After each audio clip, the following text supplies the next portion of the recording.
because better of be already. really bad. Okay. Yeah, I see. Okay. Just like I did. Because at the beginning it's different. Yeah. Okay.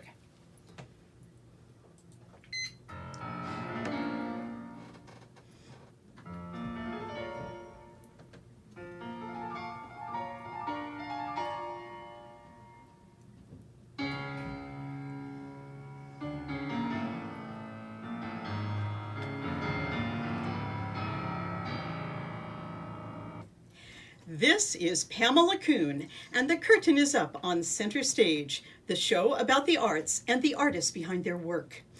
The music that you have just heard is the Piano Sonata A85, the Feroce Allegretto con moto of Charles Tomlinson Griffiths, and the pianist is the young and vibrant Reed Tetzloff, a wunderkind of the keyboard. At age 26, he dazzles with his charming smile and boyish good looks, which proves to me that young men can still be as American as apple pie. But more than that, his dazzle at the keyboard has been recognized at some of the finest piano competitions in the world, the pinnacle being the International Tchaikovsky competition in 2015. Reed Tetzloff was singled out as a semifinalist in this prestigious affair and was dubbed the lyric hero of the competition by the Russian media. You see, sometimes, ladies and gentlemen, winning is not the most coveted prize. Born in Minneapolis, he started winning prizes for piano performance in national competitions prior to college. Reed went on to earn his bachelor's and master's degrees at Mannes College, studying with piano department chair Pavlina Dokowska. He has just released his debut CD recording entitled Sounds of Transcendence, with music by Charles Tomlinson Griffiths, Alexander Scriabin, and César Franck. The choice of composers is cunning and allows for this young artist to debut with an eclectic mix of passion and finery. There is a definite connection with the theme transcendence amongst these composers and their lives, and there is a fresh transcendence into the spotlight for Reed Tetzloff. Let's see, a lyric hero to the Russians and bronze medal winner at the Cincinnati World Piano Competition, where he was the audience favorite.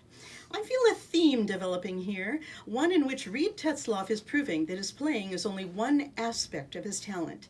He knows how to hold the audience in a sense of joy and rapture. So let's hear from the young talent himself. Reed Tetzloff, welcome to Center Stage. Thank you so much, Pamela, for having me. It's my pleasure to be here. It is Thank ours, let me tell you. Thank you. Congratulations on this new CD recording. Thank you very much. The program is as interesting as it is beautifully performed. I'm a firm believer that the art of programming is key to success. Yeah. Your choices here are what I would call mature. Can you lead us through your desire in this repertoire? Yeah, thank you. Well, as you mentioned, the theme of transcendence sort of runs through the whole program. And also, as you mentioned, I have a lot of experience with competitions, and I felt, when I was doing a lot of competitions, that certain aspects of them sort of put you in a straitjacket where you have to play, certain pieces where you have to play Beethoven sonatas and Chopin ballades and things that are kind of... The winners. Things that are, expected. And I wanted to choose a program that would, be a stamp that I could, put on the music myself, or set myself apart from a lot of other people who are doing similar things as I am. But with Griffith, Scriabin, and Franck, we have three composers who composed these works in the span of about 40 years, and Griffith and Scriabin were actually contemporaries. They composed basically at the same time in the early 20th century, and Franck a little earlier in the late 19th. But with this theme of transcendence, I think a lot of music that we're used to deals with emotion and human expression and expressing these kind of things.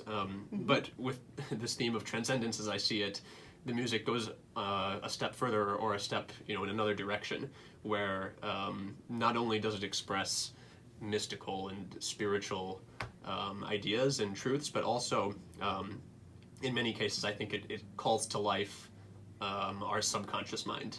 And I see like the Feroce that begins the Griffiths, that's almost an invitation to ferociousness, to all of these secret yearnings that are that we have to come out and somehow try to give voice to them.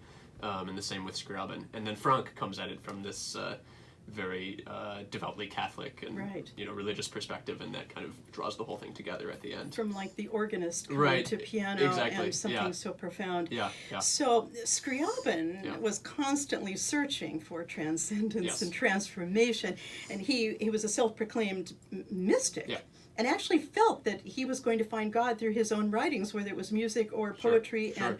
and then he perceived things in color. Yes, So yes. he saw all sound in colors. Absolutely. Yeah. I don't Yeah. I don't think he was a synesthete, and maybe you are, maybe you're not. I don't know. Well, not really. But I think not technically, although I can associate. It is rare. Yeah. But it's interesting I can- that Scriabin actually kind of foresaw having concerts with light shows. Yeah, So yeah. he was way ahead of his time. Absolutely. Oh yeah, yeah. And a lot of people perform Scriabin's music these days with that kind of thing. I almost think that it almost takes away from the music in some cases because we're distracted by all these, bells and whistles going on, and the music itself, says it all. But at the end of Scriabin's life, he had this idea for the Mysterium, which he never finished. And I don't know if such a thing could be finished. But he imagined a piece that would be performed by not like a group of performers, but by everyone in creation. Everyone would be a participant, and there would be golden bells hanging from the clouds, and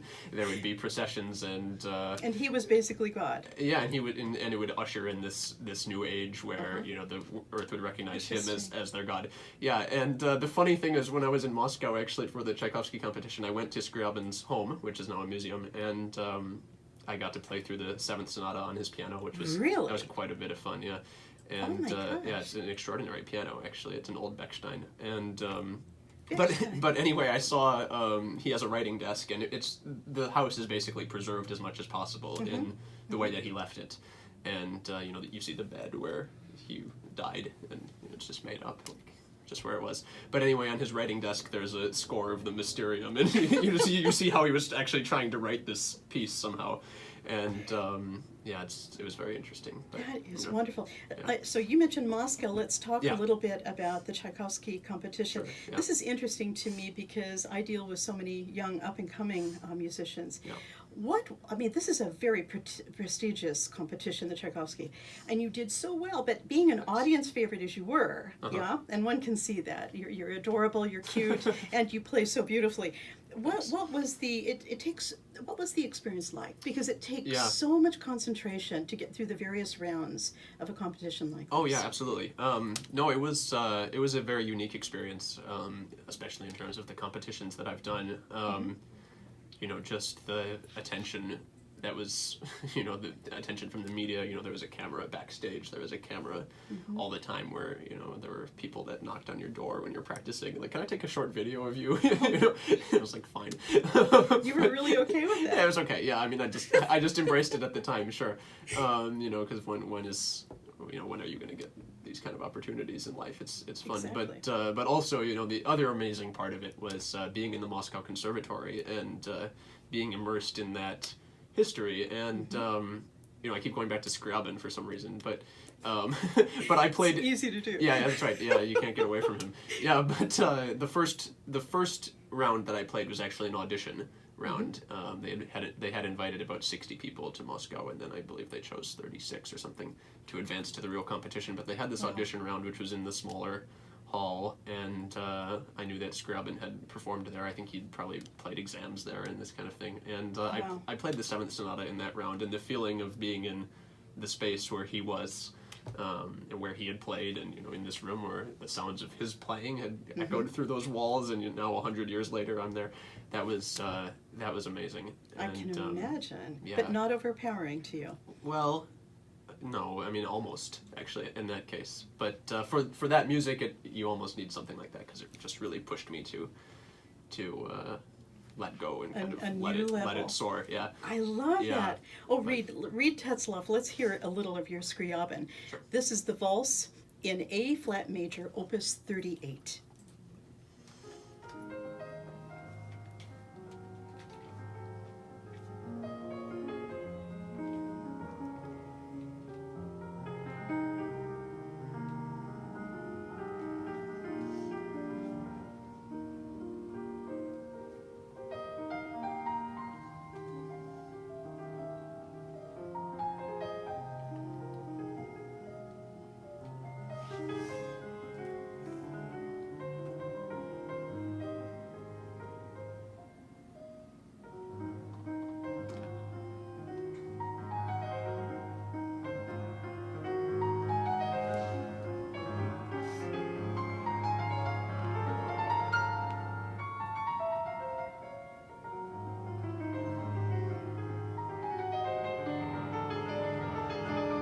You say when.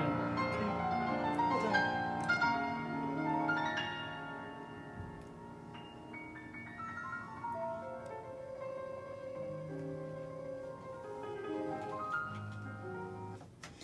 Wow, Reed Tetzloff. The Thank you. Scriabin is fantastic. Thank I you, think he thank was you. speaking to you. Yeah, thank you. I think Thank you had a direct line. Yeah. Well, I like to think something like that. Yeah, and no, it was just it was an amazing experience, and I was in the classroom where Neuhaus and Rachmaninoff taught. I was practicing on, in this room. It was just really Just something. a small thing, Reed. Yeah. So that was cool. Yeah. Ladies and gentlemen, I have Reed Tetzloff, the amazing pianist, with us today. Would you call yourself a deeply spiritual person? Yeah, I think so. Yeah, I mean, I think this is a key aspect of our existence, and also how we connect to music. Yeah. Yeah, I mean, I don't know. I mean, I don't know what it would be like without that. So yeah, but It's marvelous. Yeah. I know you teach. Is that something that you impart to your students? I view you as being so young, and actually, you're not in the realm of pianists. Pianists come Right. in the form of 6-year-olds. Playing amazing Right. Chopin. well, I ballades. don't impart any Scriabin to 6-year-olds, but I hope not. Yeah, that wouldn't be so good. But yeah, I mean, I just try to when if somebody plays for me, whatever Chopin Nocturne or something, I'm trying to just work with them on delving into the score and refining their sound and everything like this. Besides just the obvious technical build. Oh yeah. But I mean, there's a lot of actually right now I'm preparing for my next concert, so I'm playing Brahms Opus 118, and I'm having an amazing time just with examining the score and the markings and how much detail there is. And I mean, people play these pieces because they're nice, but people miss a lot in these scores. And once you've realized what he wrote and what he means by that, and then you hear a normal performance, you're like, oh, so much is going by. That's And exactly right. Yeah. so I try to capture that in all the music I play. So how do you approach a new piece? I mean, is it something you just decide upon and you're curious about, and then you start playing through it, and then you keep playing through it, or how does it come to you? Yeah, I mean, that's pretty accurate, honestly. I mean, a lot depends on if I know the piece already. If it's something that's well known, like if I decided that I was going to play the Liszt Sonata now, I would basically, I know this piece from beginning to end, basically, without playing it. But but for a new piece that I don't really know, I'll look at the score, I'll learn about the composer if I don't already have familiarity, and I try not to listen to recordings very much, especially at the beginning. Oh, really? Maybe after I know the piece pretty well, I'll do it for some inspiration if I want to. But So you just want your own voice to develop? Yeah. I try to stay away from recordings in general. Yeah.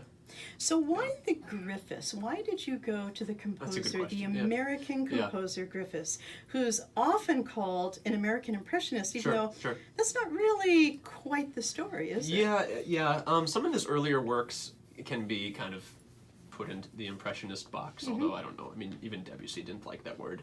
But but why I chose Griffiths? Well, first I feel as an American that it is important for me to play American music, and I've played a decent amount of it. I've also played Ives. I've played the Concord Sonata a lot, and that would be, if there was such a thing as the Great American Piano Sonata, like the Great American Novel. Yeah, I think so. Yeah, but yeah, Griffiths. He was a sort of influenced by Impressionism, and also later by composers like Scriabin. He was also called an American Scriabin, and the thing with Griffiths is he died at 35. I know, so young. Yeah, and he was really if he had lived longer, we would see him, I'm sure, as a composer that really developed, in style from when he was young until the years that he didn't live to see. But the sonata that he wrote at the end of his life is really taking out a new direction. But I find, actually, more than impressionist, I find his music to be very expressionist. Something like I was saying about the Feroce in the sonata, and also this piece, The Pleasure Dome of Kubla Khan, which is maybe the best title in the history of Which is music. also on your recording, which is great. I know, it's fantastic. Yeah. Well, that's based on the Coleridge poem, but that's written in more of the impressionist aesthetic musically. But I think emotionally, there's something sinister about it. It's not only, this Bacchanalian pleasure dome kind of thing. It's also, this kind of weird, but it reminds me of this fable or this story where a king is granted a wish, anything he wants, and he says, well, I'd like to have a palace built entirely of chocolate. And so they build him this chocolate palace, and he enjoys it for a little while, but then one hot day, it all starts to melt, and he's buried alive in this melting chocolate. So it's this piece reminds me of that story for some reason. I love it. Yeah. Yeah. And the interesting thing about Griffith to me is that he was just like an ordinary guy who was sent off to Europe to study. And he studied with Engelbert Humperdinck. Yeah. And he was influenced by Wagner and the late Romantics. His music really, really expresses that, I feel. It does. It has so many fantastic subtleties and colors. Right. Would you agree? Yeah, absolutely. I think his piano writing was really strong. And he's written many songs. Mm-hmm. Yes, a lot of vocal music. Now let's talk about the César Franck choice, sure. the Prelude, Chorale, and Fugue. This is such a famous piece. Right. And I felt when I listened to it on your CD that you gave it a beautiful kind of fresh reality. Thank you. Okay. So tell me your relationship with this piece. Yeah, that's a piece that's meant a lot to me for a long time. I've played it for years, and I don't know. I've always found really special things in it. One thing that I think is just fascinating is that he began to write it, and he had the idea that he was writing a prelude and fugue, like an homage to Bach. Mm-hmm. And then he realized as he was going, that something needed to connect them, so he had this idea to put a little chorale in the middle, and then the chorale expanded and became actually the centerpiece of the work. And so it became a three-part work. But what I feel, and other people have written about this, is that he uses the forms like of the chorale and the fugue, not necessarily in a literal way, but in a symbolic way to express something about the spiritual reality that he wanted to express. So, for example, the fugue, it begins as literally a fugue, where you have all the voices working together as a fugue, but about halfway through the fugue that stops, and it becomes something where just the symbolism of the rigor and the order of a fugue is showing this aspect of spiritual experience. And same with the chorale. The chorale is interesting because it's not written in just blocked chords like you would expect, but it's actually these very flowing arpeggios where you're crossing hands. Right. And so it's kind of piano-fied, in a way. Isn't there a nod also to Parsifal? Yeah, sure. Yeah. The theme. theme? Absolutely. Yeah. Da da da dum ba da da dum. Yeah, this is the theme of the chorale. Reed Tetzloff is a singer. Yeah, I do my best. I love it. Do you have perfect pitch? Yeah. Yeah, I knew it. Oh, yeah. No, but there's Parsifal, and there's also the Crucifixus from the B minor Mass. That's right. The falling second, which is the theme, the subject of the fugue, actually. So when he wrote this, he had just been married, and he'd really found his place in life with a new family. After being exploited by his father for years and years and years. Right.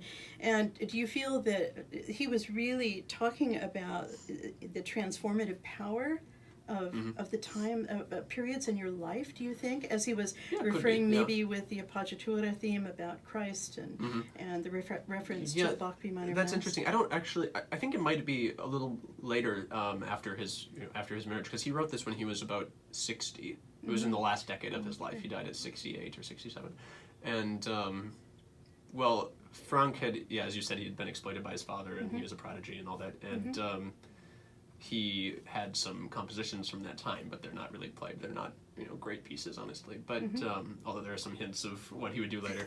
And then he settled into, a solid life as a cathedral organist in Paris and professor at the Conservatory of Organ and Composition. And he had a devoted group of followers, other composers like Dandy and people like this. And then in the last decade, in the 1880s, he first was the piano quintet, and then he had the two great piano pieces, the Prelude Aria and Finale and Prelude Chorale and Fugue. the D minor symphony and the violin sonata and the string Yeah. quartet, and all of these pieces all came out at the end of his life, and they're all incredible. The greatest So- hits of Franck. Right. there. It's so interesting that, that suddenly he hit it. Yeah. Well, Yeah. what about you now, Yeah. Reed? Where do we go to from now? I mean, you're over your competition kind of era. You've really emerged as this fantastic Thanks. artist. Thanks. You've got a great performing schedule coming up. Thank you. What do you foresee for yourself in the next 10 That's a years? good question. I mean, I want to perform as as much as I can, and keep presenting programs that I feel really passionate about. Mm-hmm. I feel that I do want to do more also American music. There are certain pieces that are neglected now that I would like to Oh, really? that I would like to be performed. For instance. Well, actually, a couple concerti come to mind, like the MacDowell Second used to be played a lot by Van Cliburn and Andre Watts, and also the Samuel Barber Concerto, which was performed by John Browning, but it's not done very much now. Good for you. Anyway, I play these concerti, but but I mean, I just want to perform and keep kind of putting as much personal stamp as I can. I mean, I mentioned earlier that I play the Concord Sonata, and the first movement of that is Emerson, inspired by the writing of Emerson, and I always go back to his quotes. He's an inspirational figure for me, and he says, "That which everyone can do best, only their creator can teach them." And he says, "To be yourself in the world that's trying to make you someone else is the greatest accomplishment." So these are sort of mantras for me as I go forward, I think. Fantastic. Yeah. So yeah. Reed, I'm getting the idea that maybe you're young, but there's an old soul inside of you. I don't know. I think there might be, All right. actually. And besides that, besides the piano world, Yeah. when you get downtime, Yeah. what are your passions? What do you like to do? I love literature. You might have figured that out. I love to read. Novels and poetry and everything. And I also like sports a lot. You do? Yeah. I used to play a lot. And then I injured my fingers playing basketball. Uh-oh. So Can't have was that. bad. Yeah, that was a long time ago. But I still enjoy this for fun. And I love to travel. I always like if I'm playing somewhere, I like to take a trip and see other places. I was playing in Belgium this summer, and so I got to go to Paris for the first time. It's just a couple hours away, so That's fantastic. that was great. You've kind of started at the high points, Reed. I mean, Right. Moscow, you're working your way down. I know. I mean, gee, Yeah.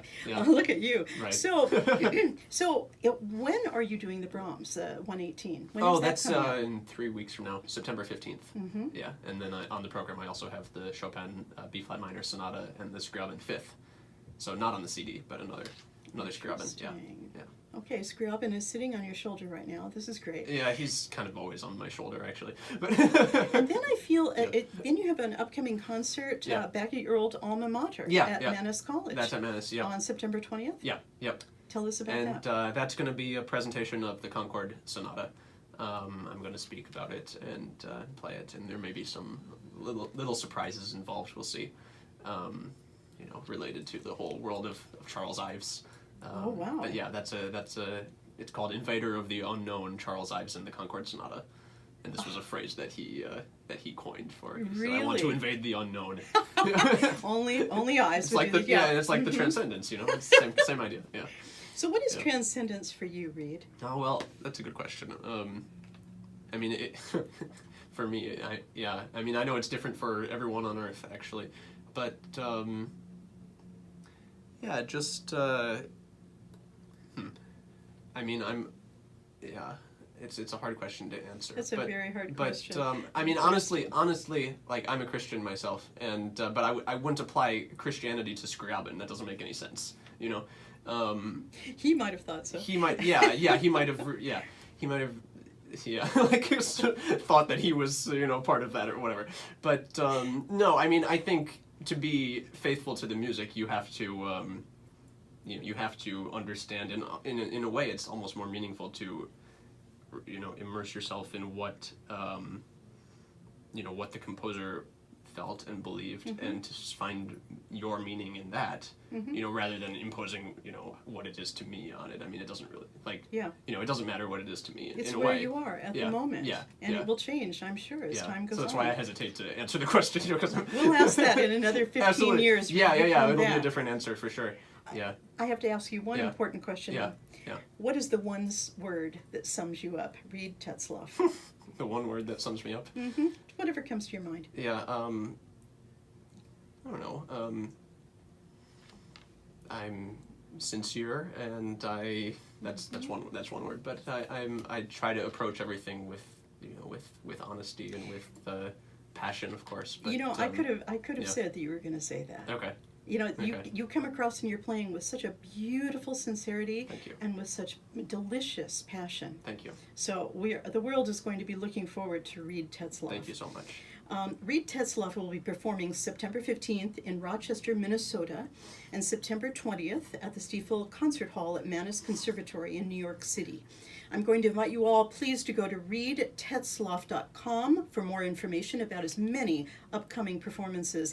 And I invite all of my listeners to find his new recording, Sounds of Transcendence, on the Romeo record label. You do look a little like Romeo, I mean, in my mind, which can easily... That's a coincidence.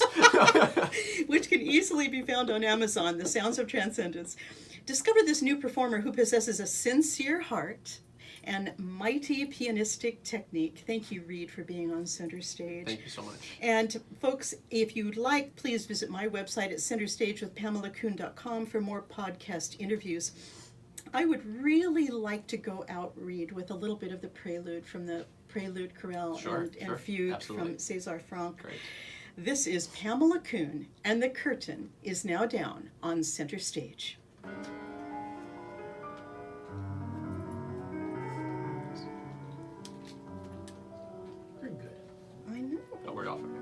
Oh, he's great. They're just hearing it, but they're not seeing us. Okay. They're seeing us. That's great.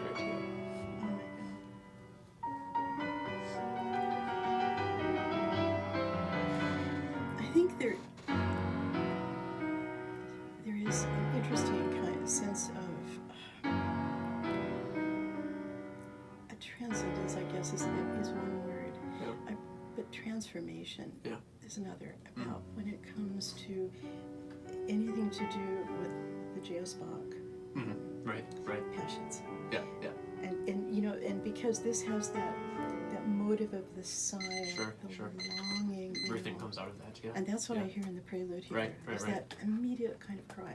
Yeah. And actually, the cantatas and the passions and the vocal music of Bach. I mean, if I had to bring one set of music to a desert island, I'd probably take, say the complete Bach vocal music. Yeah. I think that's, maybe the richest thing that I could. It's the greatest romantic music ever written. Yeah, totally. Yeah. You can't really put it better is. than that. Yeah, It really that's true. is. Yeah. Anyway, yeah. Thank you. Thank you so much. You're This was great. a lot of fun. Thank you.